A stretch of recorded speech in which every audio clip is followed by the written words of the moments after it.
Ok ľudia, takže vítajte pri ďalšom videjku. No a dneska tu mám celkom dosť zložitejšie videjko na rozprávanie, na pochopenie, pretože dnes sa tu budeme baviť o tom, prečo vlastne vzniká depresia v ľudí a prečo vlastne máme depresiu z nejakých vecí, ktoré robíme alebo ktoré sa snažíme robiť. Prečo sme vlastne depresívni sami zo seba. Takže môj meno je Kararác s umeleckým menom Kalebzis, no a týmto otváram túto tému, ktorá je veľmi taká nekonkrétna, pretože je na to milión dôvodov, milión odpovedí a milión rôznych otázok, takže comment sekcia je pre teba otvorená, takže mi napíš tvoj názor, napíš mi nejaké tvoje skúsenosti s tým a napíš mi možno, čo ťa veľmi trápi a možno ti v tom budem vedieť aj pomôcť a možno ti v tom bude vedieť pomôcť aj nejakí ľudia. Vlastne tá depresia je dosť taká vec proste, ktorá vás dá dole, ktorá vás totálne zničí a proste spadnete na samé kolená. Vlastne nemusí to byť ani nejaká proste fyzická vec, je to proste nejaká vec, ktorá je vo vás vnútri proste.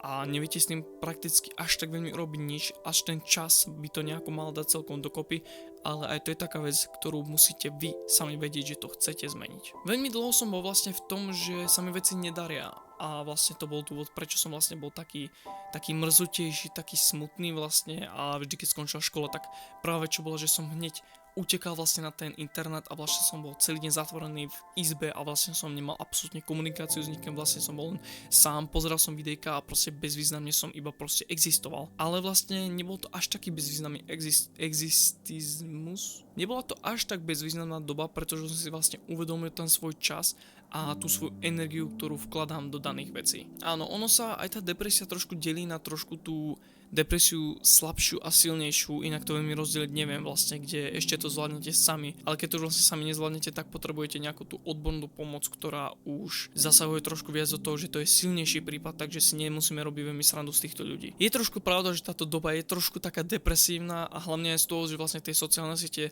na všetkých ja veľmi neviem rozmýšľať. Veľmi tie aj sociálne siete nás vlastne zadržajú v izbách a vlastne sa ani nebavíme s ľuďmi, začína byť ten svet taký uzavretý a každý má nejakú tú svoju predstavu o tom a vlastne myslím si, že aj to je nejaká tá časť toho, že tí ľudia začínajú byť takí, že chcú byť sami, všetko zvládnu sami a ja sa absolútne priznám k tomu, že je to tiež tak, tiež chcem všetko robiť sám. Chvála Bohu som už vyšiel z nejakej takej tej depresie, pretože aj keď nejaká vec, dajme tomu, nedosiahne nejakú vec, ktorú som chcel alebo nejaké zriadnutia, tak vlastne stále sa snažím byť pozitívny v tom, že spravím ďalšiu videjku, napravím si tú chybu, možno to vyjde, možno to nevyjde, ale proste stále som v tom súlade, že si to robím pre seba a budujem si nejaké svoje životné portfólio. Či už je to nejaký proste tlak, stres z rodiny, či už je to z práce, či už je to z nejaké veci, čo sa vám nepodarilo, nebojte sa ničoho vlastne. Ono každý pád má proste aj svoje vyzdvihnutie, len všetko trvá nejaký ten čas. Všetko si berie nejaký ten čas a vlastne ten čas je na to, aby si to tu v hlave dali všetko do poriadku. Mne to trvalo niečo okolo toho roku a pol až 2 roky, kým som si proste dal nejako do poriadku vec, kým som sa ja osobne dal do poriadku s tým, že vlastne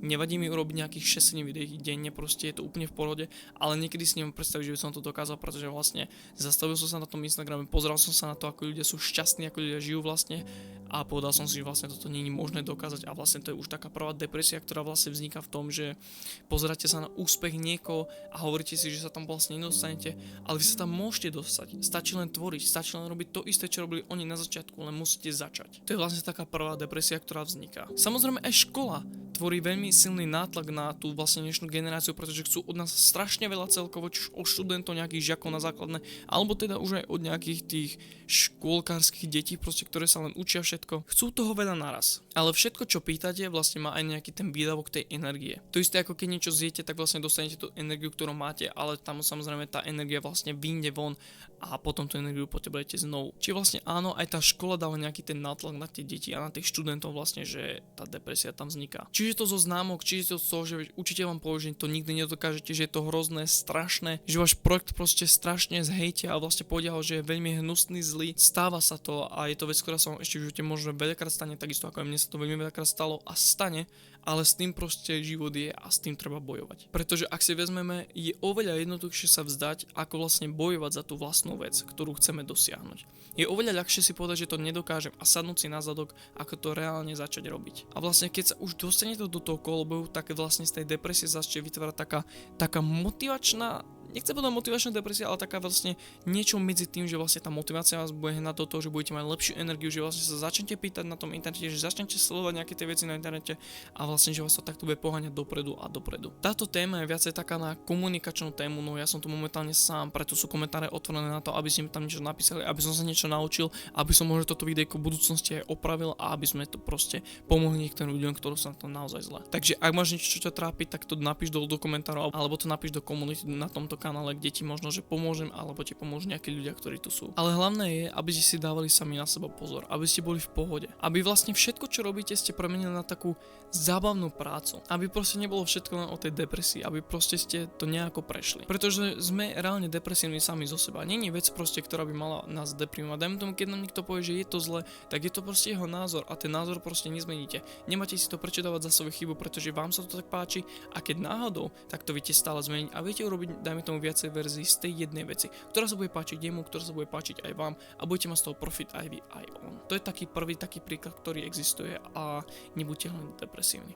Keď aj tak, že aj známky v škole sú zlá vec, je to zlá vec, ale vlastne keď si to poviete, nejak vám to neovplyvní silno život, pretože ak prejdete celú tú školu, tak je to v poriadku. Len si dávajte pozor na to, aby ste si to potom nesťažili, ako som to zvykol ja vlastne, že som si všetko nechal na poslednú chvíľu a nejako som opravoval známky. Hlavne keď dajme tomu stretnete nejakých ľudí takých, ktorí veľmi usilno na vás začnú útočiť aj rečou a takto, nepočúvajte to.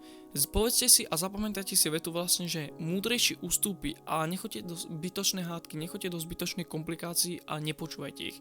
Využite práve metódu toho, že vlastne jedným uchom dnu a druhým von. Viem, že minulom videjku som hovoril, že to nie je dobrá že to nie je vlastne dobrá metóda, ale pri takýchto ľuďoch je to dobrá metóda, ktorí vás chcú vlastne zhodiť. Boli ľudia, ktorým vlastne vo mne sa podarilo vytvoriť takú neistotu, že vlastne som zmazal všetko, čo som mal, všetky svoje práce a vlastne už ich nemám, ktoré by som veľmi rád ešte raz v živote chcel vidieť a už ich nemám, takže vlastne to bola taká prvá moja definícia depresie, s ktorou som sa vlastne stretol, že som vlastne všetko zmazal a hanbil som sa vlastne za to. A vlastne počasom som zistil, že nie je za čo sa hanbiť, je to moja práca, za ktorú som rád, je to moja práca, ktorá vlastne ukazovala môj vývin toho, ako všetko išlo. Hlavne nebuďte depresívni, majte ten šťastný život a viem, že je to teraz ťažké pre teba, ale neboj sa, čas ti všetko ukáže, len musíš tomu času veriť.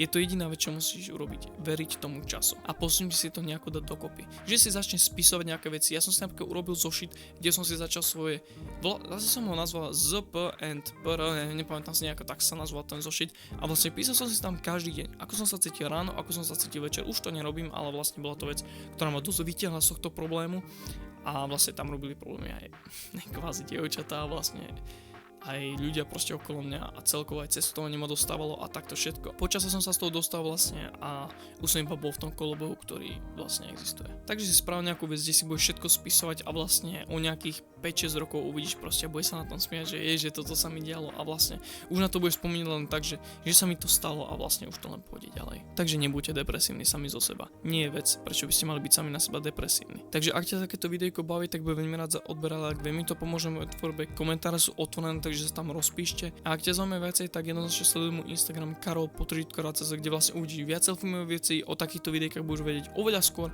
a uvidíš tam vlastne niečo aj z môjho súkromného života. Alebo ešte sleduj môj druhý Instagram, čo je kalebzis_art, kde vidíš všetky moje arty, ktoré sú aj na predaj a vlastne všetky moje umelecké diela. Takže toto je všetko k tomuto videjku. Ak máš nejaké problémy, napíš to do komentárov a my ti veľmi radi pomôžeme. No ale moje meno bolo Karol Rác s umeleckým menom Kalebzis, no a vidíme sa u ďalších videjka. Takže čaute.